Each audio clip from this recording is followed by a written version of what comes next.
Everyone, and welcome to the Western Spirit. Today we're going to speak about something very, very interesting, and I think very important for those of us who support Israel and want to know what's happening inside Israel.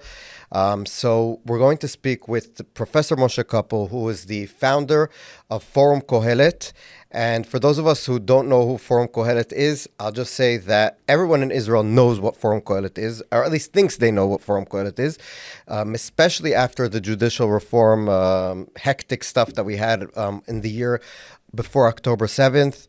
I'll just remind people that the Justice Minister, Yariv Levin, on January of 2023, I think on the 4th of January already, introduced his plan for reforming the judicial system in the state of Israel. Almost immediately, we had extreme protests here. The streets were being blocked. I live in Petah Tikva next to the former Attorney General of Israel, Avichai Mandelblik's house. So we've been having for years already protests, but mamash, right next to our house, we have protests weekly, sometimes daily. We had in Forum Kohelet, which is considered, I guess, by the people who hated the bill, part of the architects of the bill. We'll ask Moshe about that soon, but you had break-ins into the forum. Your donors were threatened and chased, and just the whole thing was a crazy time. And then obviously we had reservists saying they won't show up, and to the army, which I think it's safe to say was one of the reasons why our enemies felt even emboldened. But that, I guess, is controversial to say. I'll say it. So in order to understand what happened, where we are, and a bunch of other issues concerning the state of Israel and our situation here, I'm so glad to have you with us. I've been chasing you. We've been chasing each other for a long time. So, Professor Koppel, it's an honor to have you with us. Well, thank you for having me. I'm delighted to be here. So let me just start. Did I introduce the issue in the right way? Well, more or less. I mean, yeah.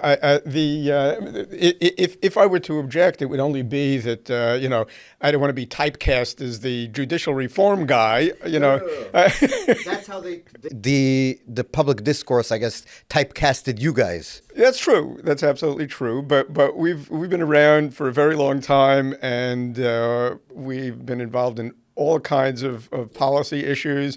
We write serious work on not only things related to the judiciary, but also economic affairs and much else. So I think our influence has been considerably broader than just judicial reform. But anyway, I'm happy to take the credit or the blame for judicial reform, depending on where you stand. Right. I'll just say that I know you guys. I didn't even know really you guys did a lot into judicial reform. I used to write in Visceral of economics, and I worked with writing stuff about things that you were doing and free markets and deregulation. I wrote about a lot the agriculture industry in Israel and how disgusting it is here in terms of government overreach. And we even went to the Supreme Court on one of the cases with you guys and wrote about it, about the egg industry. So so obviously we know, at least I do, that you did a lot more, but this was the pressing issue. So maybe explain to us, and I think for people who don't know, or for people who live here and maybe aren't sure, or Jews outside of Israel that a lot of us are watching, why was it important to do a judicial reform in the first place? Okay, so my views on that have actually evolved over time. Once I saw the amount of resistance there was to judicial reform, I actually came to see it in a different light. But basically, look, I'm going to get into maybe a little bit of technical talk here. That I don't want to bore anybody, but the point is everybody knows there are checks and balances between the branches of government, and on the executive and the legislature, you have judicial review, right? The courts, okay, but the question is, well, what checks and balances do you have on the judiciary, right? I mean, why can't the court just do anything, right? So the answer is, in every democracy in the world, there are kind of built-in limitations in what the court can do. So, for example, they can't get involved in anything they want to, right? So if somebody comes to them and says, well, my rights were violated, right? I want you to, remedy that situation, then the court will say, okay, well, maybe we'll hear the case. But if you come and say, I just don't like this government policy, but you don't say how you personally have had your rights violated. The court will, throw you out of court because, the technical term is you don't have standing, right? You only have standing in the court. Now, or another thing is like some things are justiciable and some things aren't, right? So you can't come to court and say, well, the other branches of government did something, even if it affected me, right? But it's matters of war and peace, foreign relations, things like that. The court will just say that's a political issue, right? It's in the U.S. it has a name. It's the political question doctrine. The court does not deal with that. That's given to the other branches of government. And then how are judges appointed? Judges are appointed in the United States, right? By the president nominates and the Senate has to confirm. They're done by the other branches of government. So there's always give and take, right? And if the court wants to strike down a law, they can't just say we don't like the law, right? They have to say it's unconstitutional, right? And if something's in the Constitution, then obviously it's above judicial review because that's what the courts are using to do the review. So on and so forth, right? That's the now the crazy thing is that in Israel, none of these limitations exist. Literally, Aaron Barak, who was the Chief Justice of the Supreme Court for many years, was a judge from 1979 until 2008, something like that. He was there forever. Okay. And he came in, and in one decision after the other, he knocked down these limitations. So now, in 1986, he made a ruling that said basically everything's justiciable. There's no such thing, even war and peace. He said anybody has standing in the courtroom. You can just come and say, I don't like that policy. So essentially, the court has broadened, right, the scope of issues that it could deal with to include absolutely everything. And in addition to that, in 1980, in a Yellow Pages decision, he basically said, we can decide that some government policy is, it does not stand, not because it was done not with the proper procedures or without authority or for any of the usual reasons that courts can get involved in a government decision, but rather because we think that they didn't balance all of the, considerations exactly right, which is a very elegant way of saying if we disagree, we don't like it, we can. And in addition to all that, the courts here have a veto over new appointments to the Supreme Court. There's a committee of 9. 3 of them are sitting Supreme Court justices. I know Americans, when they hear this, they go, what? There are 3 sitting judges of the Supreme Court? Yes, and you need 7 out of 9 votes so that the 3 have veto power. So for all these reasons, we said, none of this makes any sense.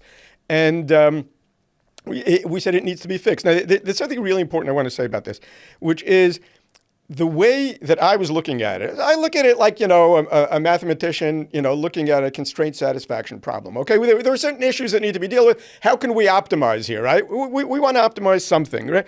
And try to find some kind of balance. But the right way to do it, and I deliberately present it as like a nerdy math problem, is from behind the veil of ignorance in the sense that you don't ask yourself, well, right now, do I like the judges better? Do I like the coalition better? If you ask yourself that question, then obviously what you're going to do is you're going to move things in the direction of the people you like better. But that will be a very short-term way of thinking about the problem, right? Because 10 years from now, or maybe 1 year from now, there'll be a different coalition, there'll be different judges, and you're going to get the opposite result. You need to look at it and just say, well, wait, assuming I do not know who the judges are, I don't know who the coalition is, what would be the right system of checks and balances in order to optimize, the kinds of things we like to optimize in problems like that? So that's how I was looking at it. That's what we were trying to do. We were doing it for years. And then finally, Yariv Levin came in January 4th, 2003, as you said, called this press conference. And he basically said, I'm going to do everything, that in all these papers that Kohelet wrote for the past 10 years. And a little bit more stuff that we didn't actually push for. And you were blamed for it all. Yeah, we were blamed for everything, but that's that's okay. It was a first draft, as they say. I have seen lots and lots of legislation, okay? I have never seen legislation that was perfect in the first draft, okay? So, all right, whatever. It comes out with the plan, which is basically, I guess, 4 or 5 points, which are in all the things you just said. So how you appoint the judges, what things the judiciary can get into it, what it can't get into, how the parliament, the Knesset, can override certain decisions, like if the Supreme Court would strike down a law, the reform. There's an override hit, but let me just cut in. I'm sorry, you're in the middle of your list, and I'll let you continue. We were against the override. Okay. Just for the record, we were very vocal about our opposition to the override. Yeah, he wanted that. Between you and me, I don't know if it's still a secret, but that was what they call a goat in Israel, and is okay. That was basically a bargaining chip. He was going to give that away later. But didn't quite work out because nobody came to negotiate with him. But anyway, continue what you were saying. We don't really have to. I don't think we have to get to all the points because that's not the point. Because they didn't. Nothing happened with it practically. Right. What happened was that after he came, and now I'm going to ask you why you changed your mind, because that was one of the things. Once you said once you understood the backlash, once you realized, because I don't think anyone really before it happened understood what kind of backlash it was going to bring.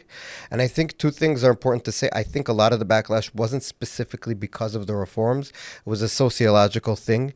A lot of the people who were against this in a very visceral way were against it.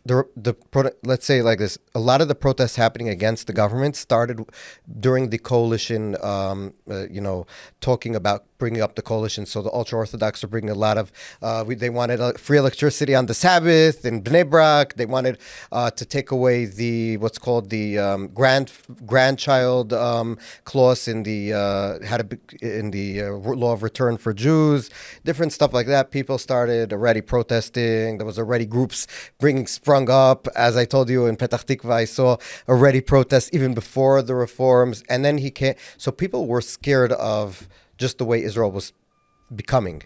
People, especially secular Israelis from where we are sitting in Tel Aviv area, scared that the country they knew is changing and that people like them are becoming minority. And then Yariv Levin comes with this, which says that the Knesset, in broad terms, will be able to override the judiciary. That's their last vestige, their last place that keeps them safe, their way of life, at least the way they see it.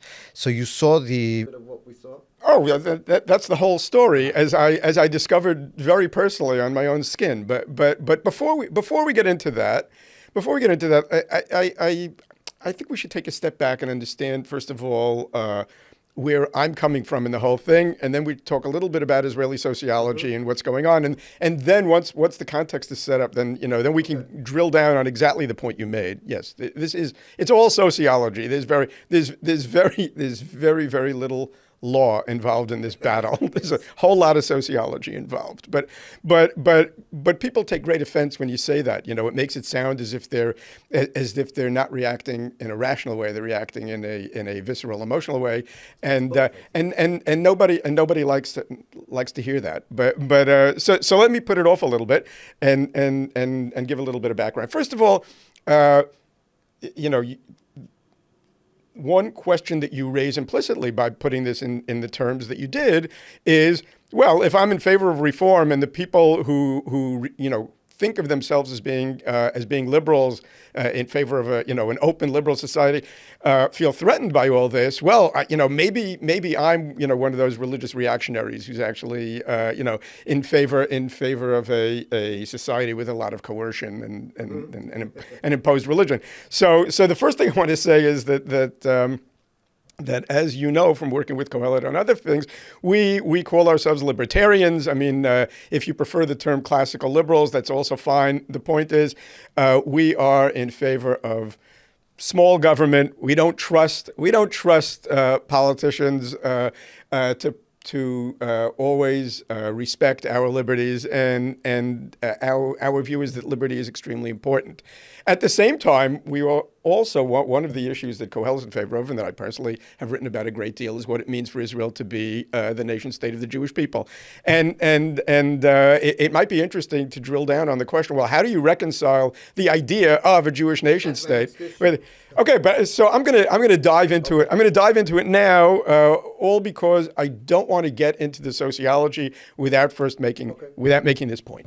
So how do you reconcile, right? Like libertarian ideas with the idea of a Jewish nation state, right? I mean, in what way is the country going to be Jewish, right? So the answer is that I think that they can be quite happily reconciled in the following way. What we want is this is, my vision. I think it's probably the vision of most people in this country, right? The sense in which we want the country to be Jewish is that we want Jews to feel at home here, okay? We don't want people to say, this is the way you need to be Jewish, right? You can, on Shabbos, you're not allowed to do this and that. No, what we want is that people who live here and see their flag has the symbol of the Jewish people on it, and the national language is Hebrew, the language of the Jewish people, and etc. When it comes, symbols or our immigration policy, right? Every Jew has the right of return, etc. All of these things, right, they're not coercive. A country has to have an official language, right? A country has to have, well, it doesn't, but most countries have an official day of rest, right? Where you can respect others who have different days of rest, et cetera, and accommodate them. But the point is the country has the default day of rest, right? And so on and so forth. The symbols, the country's going to have some symbols, right? The national anthem is going to, express certain ideas, right? Now, I think immigration policy is obviously exactly. So these are the kinds of things that are not fundamentally coercive. I mean, a person could argue, no, the national anthem should be super parva, right? It shouldn't express, the preferred vision of any population. You could, but all right, let's not get carried away. For the most part, these are the kinds of things that a state needs to decide.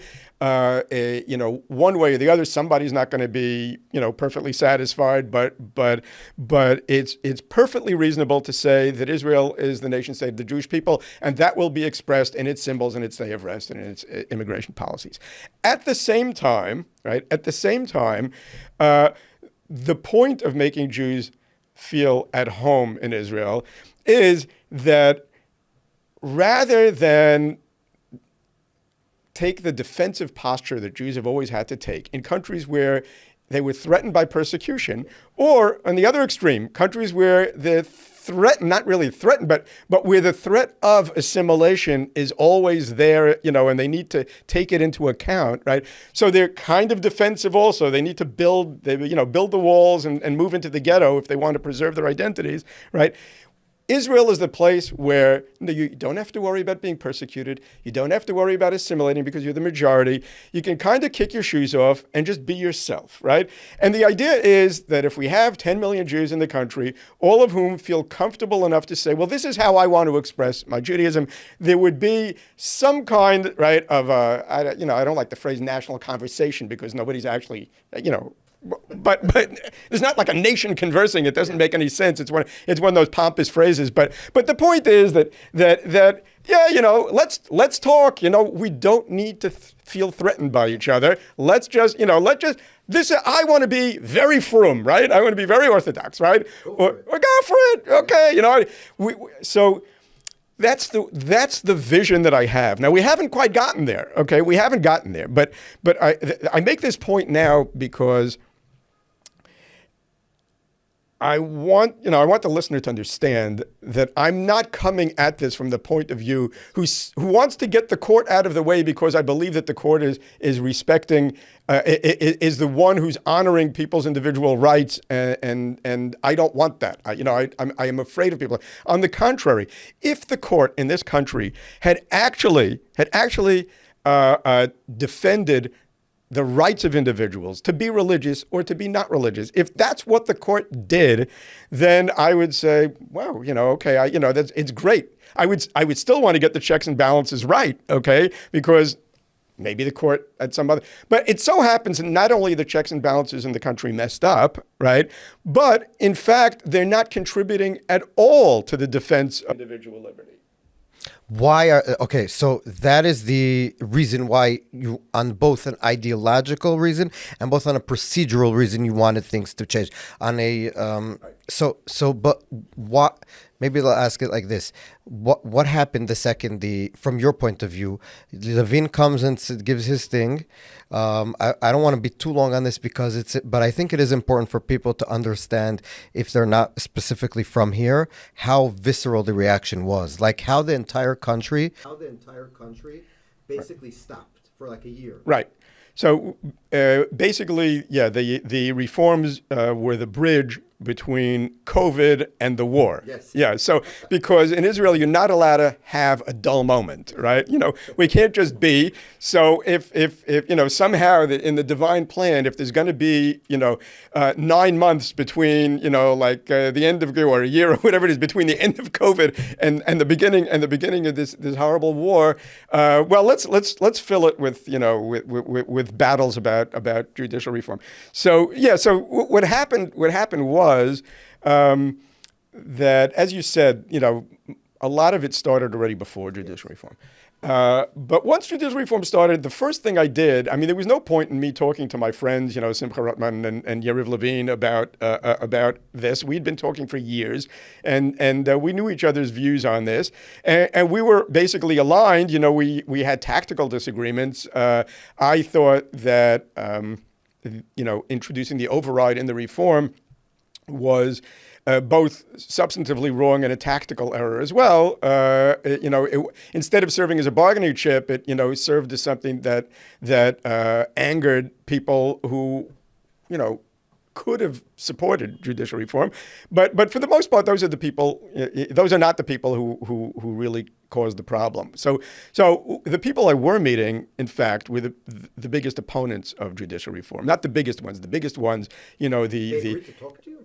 So the really crazy ones, I'm not going to name names, but people in Israel know who they are. The really, really crazy ones wouldn't talk to me. No, but among the high tech people and the pilots and the former defense minister, head of the Shabak, et cetera. All of these people, did talk to us, and there were two types. So there were some who basically understood the issues. This was a small number of law professors and so forth. And we had regular meetings. We'd meet, maybe 3 times a week at 8 hours a time for months. And we reached agreement, right? Because the people who were actually willing to engage in the, substantive discussions, they would say, well, we don't like this and this and this. And, we'd say, well, we understand your point about that. Let's compromise. I think on that point, you're wrong.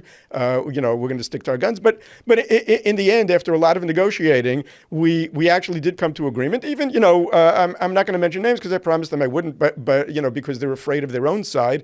But people who were very, very prominent in the protests, and we reached agreements, and we went together to the president's house, and presented it, et cetera, et cetera. It went nowhere. Why? Because they were not really the people who were determining things. The other people, and this astonished me. Okay, I said I've changed my views not because they convinced me that they were right, but because I began to understand what was actually bothering them. Okay, and here we get into your sociology business. Okay, so the first question I would ask every time I'd sit down, with a pilot who wasn't going to fly. By the way, 95% of the pilots who weren't going to fly were 70 years old and they hadn't flown in 30 years. But no matter. I'd speak to them. I spoke to these former ministers and former heads of security agencies, etc. And I would always say, first thing, tell me what it is in the proposed reform that you don't like, and let's discuss it and see if we can reach some kind of an agreement on it. And one after the other, I got the same response from them, which was, I don't even know what's in this thing, okay? I don't know what's in it. But what I do know is that you were trying to move power away from the court and to the Knesset and the government.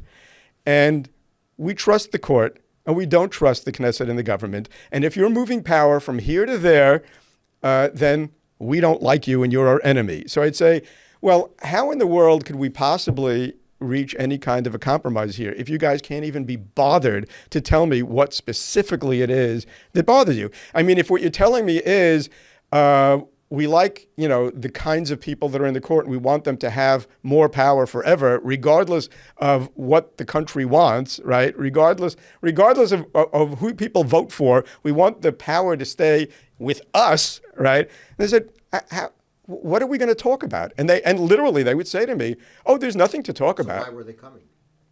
Well, Talk to you. I actually said that. So they would come to me, and they had decided, wrongly, but no matter, they had decided that I had the power to make judicial reform go away. That if all I would do was say, Yariv, Simcha, guys, leave it alone, forget about it, then it would just go away, because the problem would solve itself, and, who cares, and it's all, and they would come to me basically, in the most inelegant cases, to threaten me, right? What were the threats that they would take away? Oh, they would come and say, a former defense minister who used to be a normal guy, I'm not going to mention his name, and he came and he said to me, with his finger pointed in my nose from about an inch away from my nose, said, there will be blood in the streets, meaning to say that his people are going to, he said, and that blood will be on your hands for not making this go away. Okay, he literally threatened blood in the streets. Okay, so I heard that, and then there were other times when they just thought that they could come and convince us. Like some of the high-tech people said, yeah, this guy, he does high-tech. He seems like probably if we just go and explain it, he'll understand. So they came and they, started explaining things like,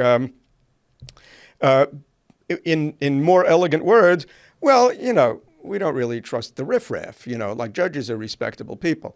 And at one point, one of them, and we're in a room with, 10 people who, looked like intelligent people, and he just says to me, he says, we're talking too high, right? We're talking about, how judges do defend rights and don't defend rights. And he says, he just looks at me. He says, look, he says, do you think that I who employ thousands of people through my investments should have the same amount of political influence as a taxi driver in Beit Shemesh? These were his exact words. And I kind of looked at him and said, I think you put your finger on the problem. To me, that's pretty much the textbook definition of democracy, right? I said, sounds to me like you're shouting demokratia, but the last thing you want is demokratia, right? You don't want that taxi driver in Beit Shemesh to have the same vote that you have. And sorry, but I think he should have it, okay? Well, Moshe, one of the things, and I guess got credence also in the credit scores of Israel, at least the companies that all the credit companies kept on saying that. I think a lot of it was based on the claims of the protesters, so they weren't, but still there was a sort of claim, and a lot of economists were saying it, and I think even Michael Sarel from Kohelet, that when you take away, that there is a danger of even the perception of the judiciary getting weaker, which would hurt the Israeli economy even in the short term. Let's separate two issues out here. One is, was there a legitimate threat to Israeli democracy? Was there legitimate, judicial authority that was being taken away?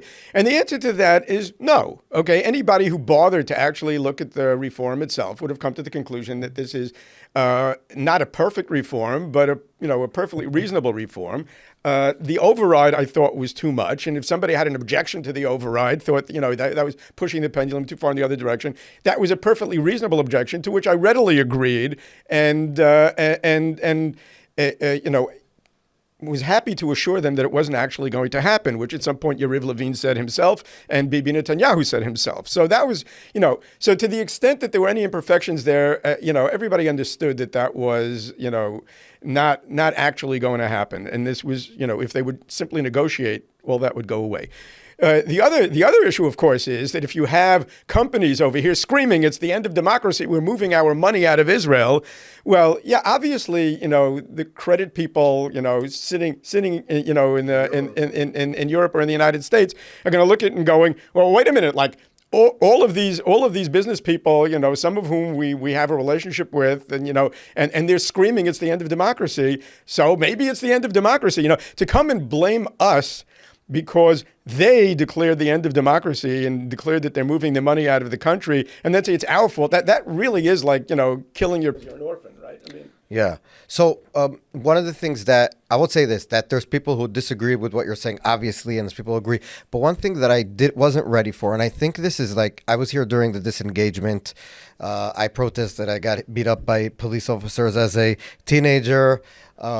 Well, I was a little bit crazy then, maybe also today. But the point is that there was protest then. There was protest during the Oslo Accords that were crazy. There was protests in Israel throughout. But one of the things that I don't think I ever saw, at least, and even looking historically to this extent, was protests that became so personal. So people would go outside of random people's houses, just in, for example, Kohelet, your house, but also other people. I'm going to get to you in a second. I was just saying that in broad terms, there would be. I follow these people on X, Twitter at the time it was Twitter.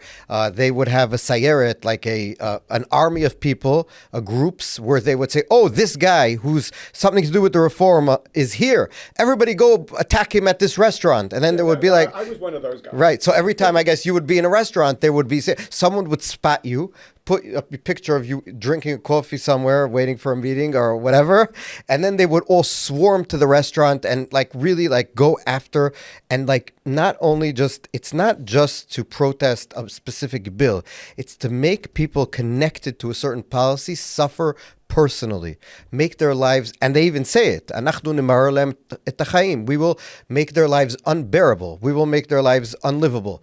And so it became, I've never seen, I think, and it this way, and it reminded me also about when Trump was president the first time, when people like Maxine Waters said in the street, when you see them in the coffee shops, you go into their faces and you bother them. It's become sort of a feature of a lot of the more radical left, where they make the politics becomes personal, like and in a very disgusting way, like a dangerous way almost. How do you look at it, like retrospectively? This episode is brought to you by Ayn Rand Center Israel. We meet every alternate Friday to study and discuss the philosophy of Ayn Rand, author of The Fountainhead and Atlas Shrugged. The topics range from ethics to politics, reason versus faith, aesthetics, psychology, and much, much more. This is the only place in Israel where Ayn Rand's unique philosophy is accessible to you, and you're welcome to come learn all about it. It's a great opportunity to learn and meet really interesting people. Attendance is free, and first-timers get a free book. We meet every alternate Friday at the WeWork in Sarona Market, and we like to keep the intellectual discussion going afterwards with some great food and drinks. Click the link for more info on Ayn Rand Center Israel. Yeah, so I mean, you said it. I don't think there's any need for me to, draw the obvious conclusions from what you said. I do want to say one thing though. There's reason for optimism in all that. Okay. Why? Well, let's talk about the sociology you're talking about. We're talking about the two sides without actually identifying the two sides, right? Who are the sides? Who are we talking about here, right? So let's without stereotyping more than absolutely necessary. What are we talking about? So there are some people who, this country. Let's be fair. You and I are capitalists, and we're both wearing kippot. And the fact of the matter is that the people who founded this country were neither of those things, right? They were secular and they were socialist, and they founded the country, and they deserve a lot of credit for that. And they have their heirs, both literal heirs and their intellectual and ideological heirs in this country, who regard themselves basically as institutions that have been, of course, around right, since then. Exactly. So these people, think of the intellectual and ideological heirs of those secular socialist founders see themselves as the legitimate owners of this country, right?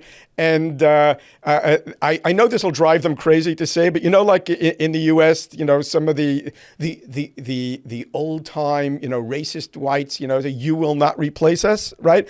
Basically, they're being replaced. And if you were going to put a slogan on these protests, okay, there were many people who just didn't like judicial reform, but I want to be fair to them. But The majority, I think, weren't there. But many of them were basically saying, "You will not replace us," okay? And now, why is it that they suddenly felt, that they're being replaced, right? The reason they felt that they're being replaced is until now, they have quietly controlled, right, all of the unelected institutions of the country, right? So they control the court, and because of the way judges are appointed, there's a lot of inertia there, right? So they control the court, they control the prosecution apparatus, and they control the senior staff of the army, right? Even though all the junior staff of the army, it tends to be much more religious than the general population, but the senior staff in the army is controlled by them. They control like the security agencies, right? They control academia, and of course they control the press, right? I'm not talking about the press that's in private hands. I'm talking about the press that's well, yeah, but I can't blame anybody for that, right? Okay, yeah. So they controlled all of that, and they kind of really felt like, okay, so there's, there are Sephardim here underfoot, and there's all these religious people, and there's Haredim, and there's, but as long as we run all the institutions of the country, like it's, everything's fine, and what happened was, in every government, they can't win an election, okay? These people cannot win an election. The Labor Party, is basically down to nothing. It's now being reconstituted as part of, the Democrats, which is basically merits on steroids. So they're, they're gone, right? But more to the point, though, is, but there was always the, kind of, lefty parties, whether it was, Yair Lapid or Benny Gantz or the old Kadima party or Kachlon's party, right? All of these things, right? There was never a sense that the right or the religious or the I don't like any of those names because none of them is perfectly apt. But those who do not identify with the old guard, right? Some of them, some of them are Sephardim, some of them are religious Zionists, some of them are Haredim. They're all different. Some of them are actually revisionists. Right? So. All of them together, I call them the oranges. All right, I call the old guard the blues, and I call them the oranges. But all of them together couldn't really ever put together a government, because first of all, because they disagreed with the old guard on different axes, right?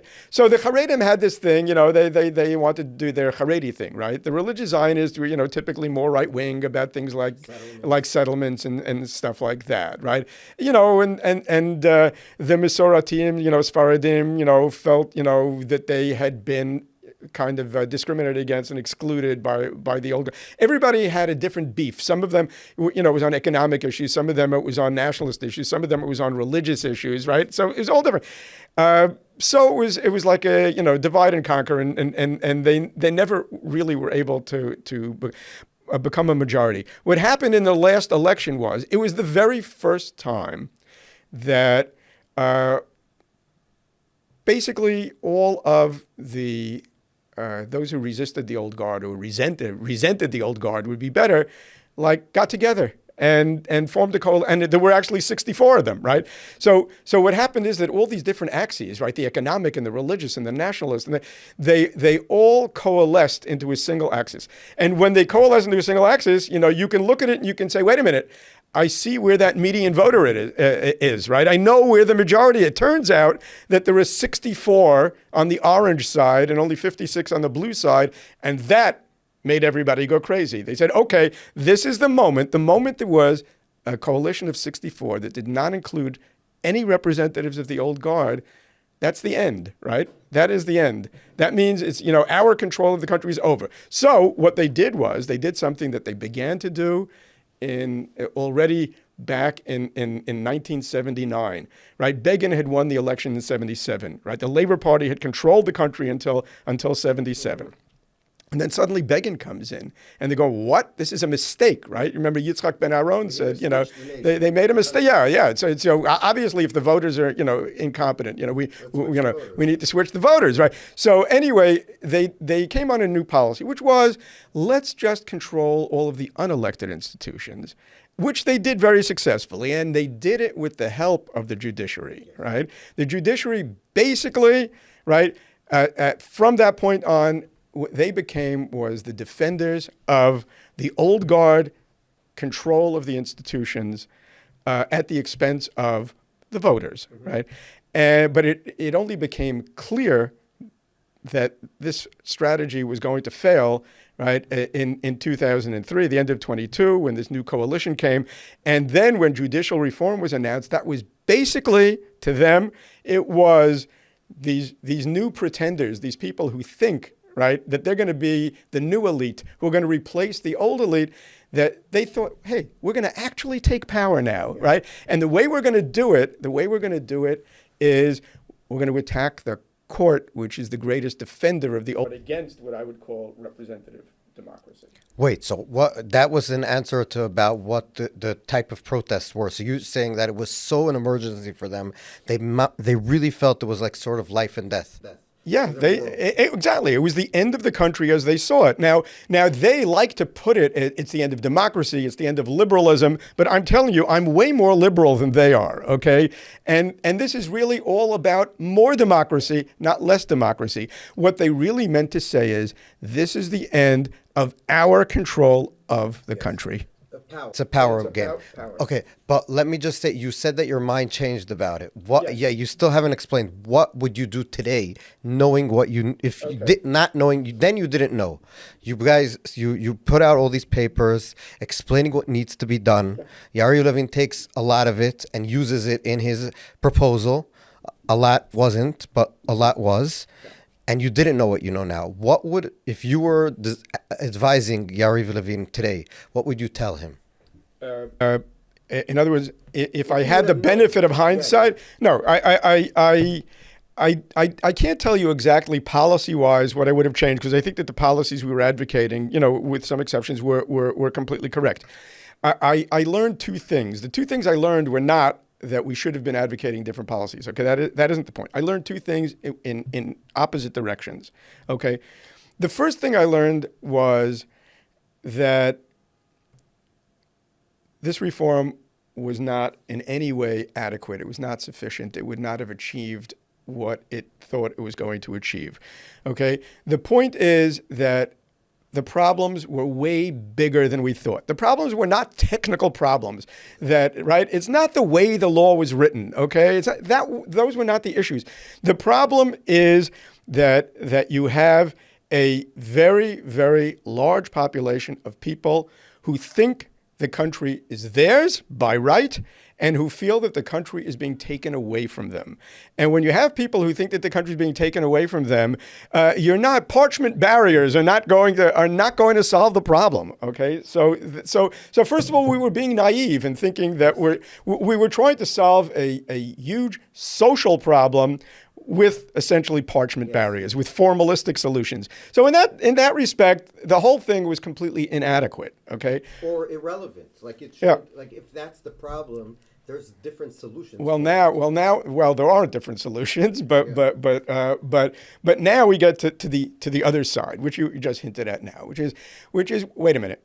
How do you solve these social problems, right? I mean, if you've got a group of people who have outsized power for historical reasons and are using that power in order to maintain that power, right? So they control all the institutions, and now they want to use them in order to make sure that the democratic will of the people, right, does not become manifest at their expense, right? Mm-hmm. So, well, it looks pretty bad, right? How do you dislodge people, right, from all these institutions, especially, if the court continues to protect them, right? Well, I'll tell you the answer. I have two reasons. Time and events often solve these problems. And let me tell you why I think these problems are on their way to being solved without the help of legislation, okay? It's very simple. I mean, in the end, you'll need legislation, but that'll be like the makeba patish, right? That'll be the last thing, right. not the social processes are what's really important. Well, two things happened, okay? One is, like the old WASP Guard in the United States had tremendous amount of power for centuries, right? Why? Because they did it quietly, right? That's the thing. Nobody sees it. You control the banking system. Nobody knows, right? And that's the way you can get away with it for a long time. Now, that's the way it was over here too, right? Yeah. Did anybody really notice, that all the, no matter how many religious soldiers there were that got up to the rank of, say, tataluf, I don't know what you call that in English, right, above, like just under the top position. Right. You see that they're there, but by some miracle, they all disappear. When it comes time to move them into the general staff, right, the matkal, right. Yeah, okay, kind of happens. They're just the same kibbutznikim are quietly, controlling the army, and the same thing happens very quietly in the Mossad and in the Shabak, right, in the security agencies, and the same thing quietly happens in the courts, and in the prosecution, and that's how it works, right? Well, you could do that for quite some time, but when this whole reform battle came about, and then all of a sudden you see like. The judges are saying crazy things, right? Things that make absolutely no sense. We're going to strike down what we ourselves declared is part of the Constitution, basic laws. We're going to strike down basic laws, right? Or suddenly, the same security agencies that made sure to arrest protesters at the time of the disengagement who were like 100 miles away from a protest that might have turned violent, right? They were already arrested, in Kiryat Shmona because they were on a bus on the way to Jerusalem, right? I remember. And now all of a sudden you've got, people making bonfires in the middle of the biggest highway in Israel, right? And nothing happens. Nobody gets arrested. Nobody gets indicted, right? You see this happening all over the place, right? And this is, this is not, exercising quiet control. This is, as the Hebrew expression goes, this is pissing from the diving board, okay? So everybody saw it, right? You couldn't possibly not see that protesters now were being treated differently than protesters during the disengagement, right? Protesters today at the same time, like if you're an ultra-Orthodox right. extremist who's right. for Shabbat or exactly. You're being beaten up, or Arab protesters, you're being beaten up by police. Yeah, Ethiopians, etc. Right. So the point is, it just became very obvious to everybody. It's not just that everybody knew. It's that everybody knew that everybody knew, right? It just became common knowledge that if you were, as Yair Lapid inelegantly said, other people, right? Right?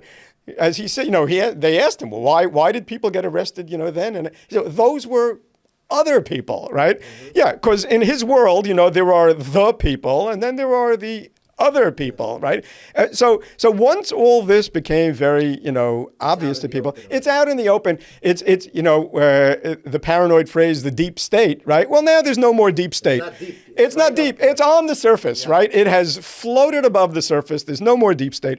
So that's the beginning of the end, okay? So maybe at some point we will need the legislation, like to get over the line, but the social process is already happening. And the other thing that happened was then the war broke out. Now, remember, these people were calling for insubordination, right, the entire time, right? They were saying, we're not going to come for reserve duty, and they said, and look, everybody's with us. Golani is with us, and Givati is with us, and they basically acted as if, which this is really their mindset.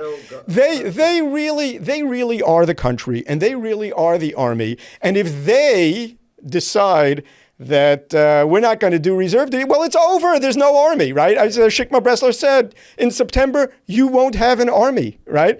Because they really think that they're the army. Not only are they the country, they're the army too, right? And then the war breaks out. So aside from the fact that they look really bad having called for insubordination and then a war breaks out, okay?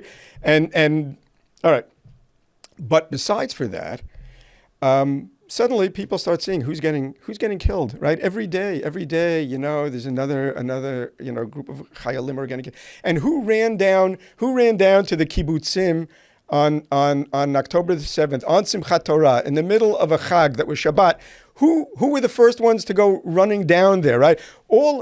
Suddenly you're seeing people with kippot all over the place. Unfortunately, many of them in pictures of chalalim, of fallen soldiers. And suddenly, everybody understands, wait a minute, you guys who were talking in the name of the army, as if you are the army, right? And everybody else are just a bunch of shirkers.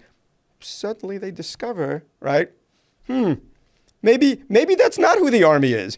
Maybe these guys are in a few units which seem to be awfully selective about whom they take, right? Yeah, they seem to have a political filter in whom they take in these very, very small units. But everybody else, the ones who are fighting, the ones in the trenches, not them. Moshe, to be honest, also a lot of people from Kippur are in the army, but I'm saying, but you're right in the sense that there was a sort of like the thing that they were implying was that they control, or that they have a lot of control over who comes and who doesn't, and then on the October 7th, everybody came, and now they're using it to say, oh no, we didn't call for it because look, everyone came on the day they were called. I think that's a misnomer. The thing is that our enemies thought that they wouldn't come, right. And the message they were sending to Hamas or to these other, so I think that's anyway.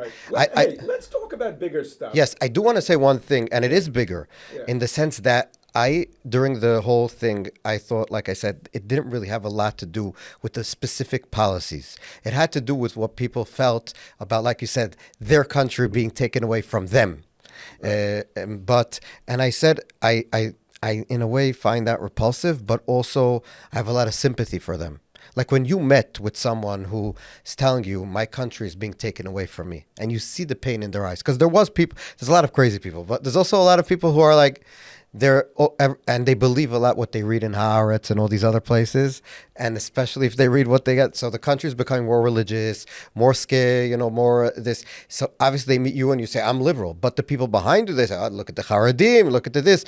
Do you feel sympathy for them in a way? Like a lot of what we're saying is how ridiculous what they're saying was, and it was, because it was something from it was a fear, it was a mamash, it was a visceral, like even a psychological reaction, I think. Yeah, no, of course I have great sympathy for many of them. The ones I have no sympathy for are the ones who really do despise democracy. And knew the facts. And basically, are willing to destroy democracy to keep the power. Those people I have very little sympathy. But people who came and said, well, wait a minute, if the court has less power, maybe the Haredim are going to pass this kind of legislation or that kind of legislation. All I can say is I'm opposed to that legislation just as much as you are. Yeah. Okay. So now we're going to get to a few more topics that are deep. Not deep, whatever, but interesting. So one of the things that you talked about, the Haredim. So one of the things that you wrote to me about subjects that we can talk about is halaka, which is for those of our non-Jewish listeners and viewers, and we have a lot of them, is basically the Jewish law, Jewish Orthodox law. Reform Jews and conservative Jews don't really follow it one-to-one, let's put it that way. And you said that there's going to be a time when it will... it won't come into. Well, there'll be a mashber. There'll be a crisis between that and the way to run a Jewish country, basically. And so maybe you can expound on what you meant by that. Okay. I don't think the crisis is how to run a Jewish country. That's an important point, but it's somewhat of a tangential point. The point is this. Okay.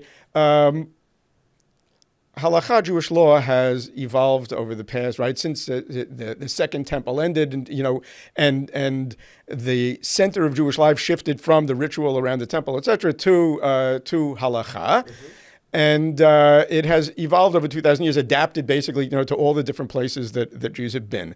But one of the things that it has had in common over all those 2,000 years, and to which it adapted, is that Judaism has always been, wherever we've been, it's been a counterculture, right? Yes. It's a minority culture, right? And a minority culture develops, certain properties, right? One of the properties that you develop when you're a counterculture is in order to maintain and enhance internal solidarity among people, right, who are a minority, you need to signal loyalty to each other, right? So a lot of the things that we do are basically sending costly signals. So to take an extreme example, when a chassid wears a shtreimel, a fur hat, right, in the summer in Tel Aviv, right? Okay, it's kind of it's expensive. It makes him look uncomfortable. It's uncomfortable in the heat. It makes him look weird to his neighbors, etc. He's paying a price. What's the point, right? It seems like a crazy thing to do, but the answer is it's a very, very powerful signal, right? Hasidic communities are very tight-knit communities, and people give each other a lot. Now, the last thing a very tight-knit community in which people expect to give each other a lot and to get a lot, the last thing you can afford is free riders, right? You can't have people who are not really part of the community just coming in and taking advantage of all the social welfare that you get from being part of that community. So, well, how do you, it's not like, you can collect membership fees or something, right? That's not the way these things work, but you collect membership fees in a different way, right? So, for example, you say, look, if you're part of our community, you've got to wear a very hot fur hat in Tel Aviv in the summer, and yeah, of course, and a bekesh, et cetera, the whole thing. Well, that's a strong signal that you really want to be part of that community, right? There are other kinds of signals in the world, right? If you're like a member of a street gang, you might have tattoos, right? You might have Satan on your forehead. That's a pretty strong signal that you're not about to go into the banking business tomorrow. Leave the gang high and dry and become a Wall Street banker, right? So there are all kinds of signals in the world. Peacocks, of course, like signal that they're virile by schlepping around a big heavy tail that really has no purpose except to impress the women, right? So we do a lot of that as men ourselves. Yeah. I was being kind and talking about the peacocks instead of about men. So what the same thing happens in religion. Now, shtreimel is an extreme example, but all religious Jews are involved in various kinds of signals, right? You eat a kosher food where it's difficult to get, and then if it becomes easy to get, then you find some stringencies to make it difficult, right? So that's the way religion works, and we've become accustomed to all of this signaling being very much part and parcel of our religious tradition, right? Now, when Judaism becomes a mainstream culture, right? Suddenly you need to ask yourself, okay, how much of this signaling is actually important, right? And how much is actually just costly, but at no benefit, because I don't really need to distinguish myself from the outside society as much as I do when I'm a small counterculture, right? So you need to start thinking about that. If you're going to have, let's say we have 10 million people, let's say 8 million of them are Jewish. Let's say, one day, instead of 20% of them being religious, it's going to be 80% are religious. Well, what is halakha going to look like under those circumstances? Like, now yeshiva guys can afford to, do some of these weird elitist things that they do, right? They look down on the what we call the balabatim, right? The people who work and support them, right? But they kind of look down on them the same way, by the way, that grad students in literature in an Ivy League university, look down, like the riffraff who don't get it, right? Yeah. Right? So it's the same thing, right? It's kind of it's an elite culture that deliberately does things that appear to have, no common sense and appear to be against most people's moral intuitions, right? Because that's the whole point. They're an elite minority.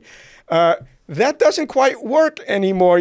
How's everybody going to be, I don't want to say the word religious. How's everybody going to be Jewish in a substantive way, respectful of Jewish tradition, right? How are you going to do it? What's the answer? The answer is that it's going to adapt over time, and I don't know, right? If I knew in advance how to adapt, right? That, evolution wouldn't be necessary if we could just kind of, figure it out and do it in advance. There are lots of surprises in evolutionary processes. That maybe it's not the halakha. It's the problem, maybe, because if we would just abide, if we would just abide by, don't eat bread on Passover, then everybody would be fine with it. But instead, we went to don't eat, like I'm Ashkenazic, so rice and the chickpeas and the this and the that. So if we would, and if Sephardim have their own things in different areas, on Pesach they're okay. My wife's Sephardim, they have pitas on Pesach, but no, they do. But I mean, like, their matzahs are pitas. Yeah. But I mean, like, the point is that a lot of Jews in different places took upon themselves because of that. Things that were way over. I understand. So yes, obviously, part of the solution is going to be that there's going to be a core, and then there's going to be kind of this penumbra around it, and the play is mostly in the penumbra. But right now, I'm not trying to solve the problem. I'm just trying to point out that this is only one of the reasons that halakha is, going to face challenges. Right? We need to get over the idea, right, that we're living as this, oppressed minority, counterculture, but here's an interesting point to take. What happened when we came to Israel was we didn't face this crisis right away. We found a workaround. You know what the workaround was? We said, well, wait a minute. In the diaspora, the Jews were a minority among the Gentiles, right? Well, now we come to Israel. Oh, well, the religious people are a minority among the secular people. And we started playing this game, right, where, okay, so we're going to treat the secular powers that be as if they're Gentiles, right? Many people did that.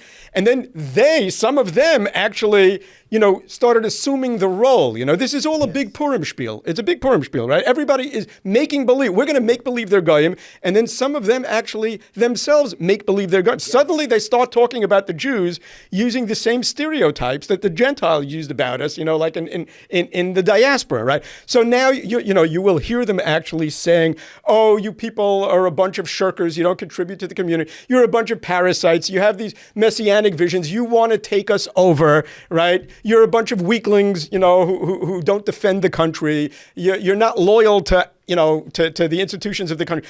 All of these are anti-Semitic tropes, right? Which, people here don't really believe, but they're just borrowing from the old play. But wait. I have a question about that, because there is a different, and this is our last subject. The Haredim, the ultra-Orthodox, are very different than the religious, because you just bunch them both in together. Yeah. Because I do think that when we look just on you and Kohelet had a study on this too. The fact is that the ultra-Orthodox in Israel, the people who are called Haredim, are actually, I don't know the right word, because I'm now scared of using words that you said are anti-Semitic, but they are taking a lot more than they're giving into the pot. Oh, yeah. There is no question, and the more they grow demographically, they're growing the fastest by far of any demographic in Israel, and they're going to be more and more percentage-wise of the population as time goes on. They're hurting the Israeli economy, no question about it. So I'll just put the army aside.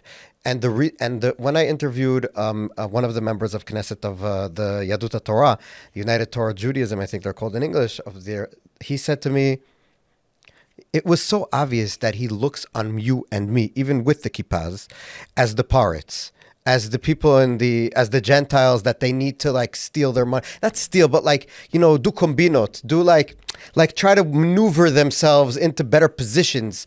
And I told him at one point that we're both Jews. You're not, what you're trying to maneuver around are helping other Jews that just look a different, not like you. And I don't think it got through. So I think that's okay. So yeah, we do have to address that elephant in the room. So look. This whole Purim spiel, right, where religious people make believe that that the secular Jews are Gentiles, and the secular Jews actually make believe that they are Gentiles, right? And all of that is very silly. Mm-hmm. Okay, it's very silly because we don't really believe that they're Gentiles, and they don't actually think of themselves as Gentiles either. That's only the way the debate goes, because we haven't gotten a new playbook. All right. Now slowly we're overcoming that. Right. We are overcoming that. You see more and more more, of those who maybe used to call themselves secular are, finding, tradition, right? You see this all the time. Of course, when that happens, then others, move to the extreme, and they're very loud, and you hear them, so you think, oh my God, things are getting worse. In fact, things are getting better, right? The bulk of people are moving more towards the center, and they're, respecting tradition, and and the same thing, many, say nationalist religious Jews or religious Zionists, however you call them, right, are coming to understand that Judaism, is going to work differently in this country, because if it's going to be the default mainstream culture, it has to get out of that mindset, right? It has to get out of the counterculture mindset. Now, Haredim are simply more conservative, small c conservative, than religious Zionist Jews are. So they just do things at a slower pace. Okay, that's what you think? Yeah. That it's not an ideological thing to stay back? No, it's an ideological thing, but it changes, right? Look, let me tell you something. Just, as recently as, 200 years ago, you had it was kind of a standard trope in Eastern European society that you cannot give a drasha in shul, right, in the synagogue on Shabbat. You can't give the speech on Shabbat in the vernacular, right? In the local language, right? You couldn't give a speech in the local language. That was considered, like the most radical thing in the world, okay? Now, the fact of the matter is, let's take the United States as an example. You go into... Everything's in English. Everything's in English, okay? Everything's in English, right? So it's changing, right? Or now, Haredim in Israel, except for the most extreme ones, right? They all speak to each other in Hebrew, okay? They don't speak to each other in Yiddish, don't know right? Yiddish anymore. They don't even know Yiddish. If you the Litvaks, right? The Lithuanians, they don't know Yiddish, right? Okay. Even the Polish Hasidim, the Gerers, they don't know Yiddish. The Chabadnikim don't even know Yiddish. Okay. So who speaks Yiddish nowadays? The Satmara, who by the way speak horrible Yiddish. Okay. So they're the last ones who are like, So you think things aren't changing? Things are changing. The question is if they aren't changing on the things that are important. In a way, if you look at the 70s, and I'll just finish off with this because we're off time and they're going to charge me for the. But what I'm saying is that in the 70s, all the way till 1979, I just read yesterday, Haredim in Israel, men worked at the same rate almost as secular Jews, and basically went to the army around the same rates as secular Jews. That went down politically because incentives changed. They went into the coalition, they got money for staying in yeshivot. There was the law that made them, I forgot the name of the law, it doesn't matter. There were more of them, so they had more political power.